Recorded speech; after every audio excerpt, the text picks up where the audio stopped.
Assalamualaikum warahmatullahi wabarakatuh.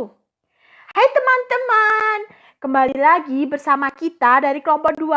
Di sini kami akan mempresentasikan tugas kelompok kami yang berjudul Analisis Kualitatif Terhadap Senyawa Hidrokuinon pada krim.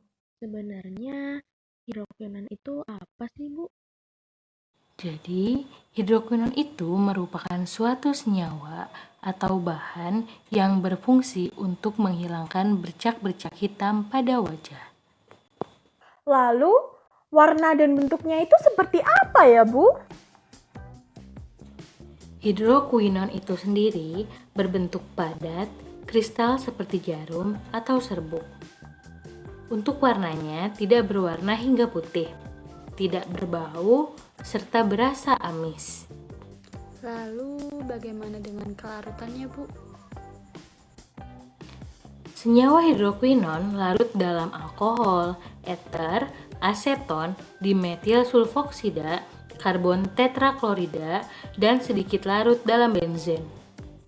Oh, kalau begitu, cara apa saja ya, Bu, yang bisa digunakan untuk mendeteksi adanya zat hidrokuinon pada sebuah krim? Cara yang dapat digunakan untuk mendeteksi adanya kandungan hidrokuinon diantaranya ialah dengan color test. Nah, pada uji kali ini kita akan menggunakan dua reaksi.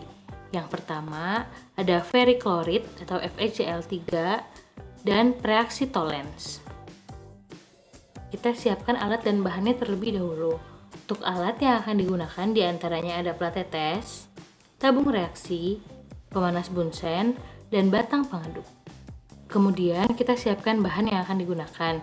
Yang pertama ada preaksi. Preaksi yang digunakan diantaranya ada FeCl3 dan preaksi Tollens.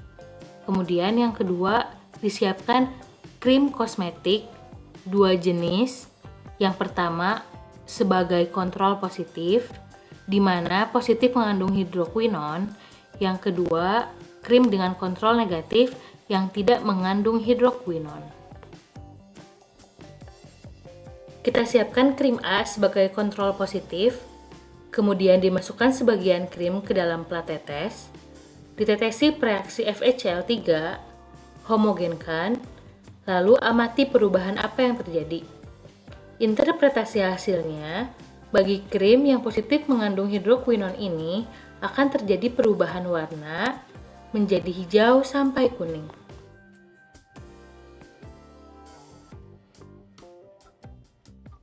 Diambil sebagian sampel kontrol positif, kemudian dimasukkan ke dalam tabung reaksi, larutkan dengan etanol.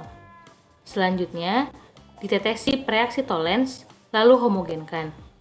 Setelah homogen, panaskan pada suhu 100 derajat selama 30 detik dan amati perubahan apa yang terjadi. Interpretasi hasil, bagi krim yang positif mengandung hidrokuinon akan terjadi perubahan warna menjadi berwarna hijau. Bukan sampel dari sediaan krim yang mengandung hidrokuinon sebanyak 0,2 mg. Setelah itu, sampel dimasukkan ke dalam platetes. Kemudian, tetesi sampel menggunakan reagen hidrokuinon test kit 2, lalu homogenkan. Setelah itu, diamati perubahan warna dalam waktu 30 detik. Interpretasi hasil, apabila positif mengandung hidrokuinon, maka sampel akan berubah warna menjadi hijau sampai biru tua.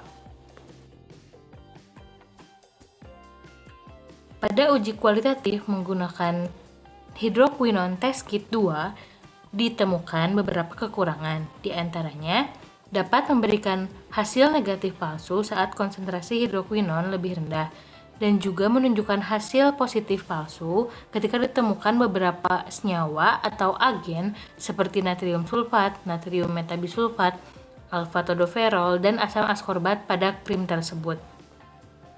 Oleh karena itu, berdasarkan beberapa literatur yang kami baca, kami memutuskan untuk memilih metode color test sebagai metode yang akan kami gunakan pada pengembangan uji kualitatif senyawa hidrokuinon kali ini, yaitu dengan menggunakan reaksi FeCl3 dan juga reaksi Tollens. Karena kemungkinan untuk menghasilkan hasil palsu cukup minim.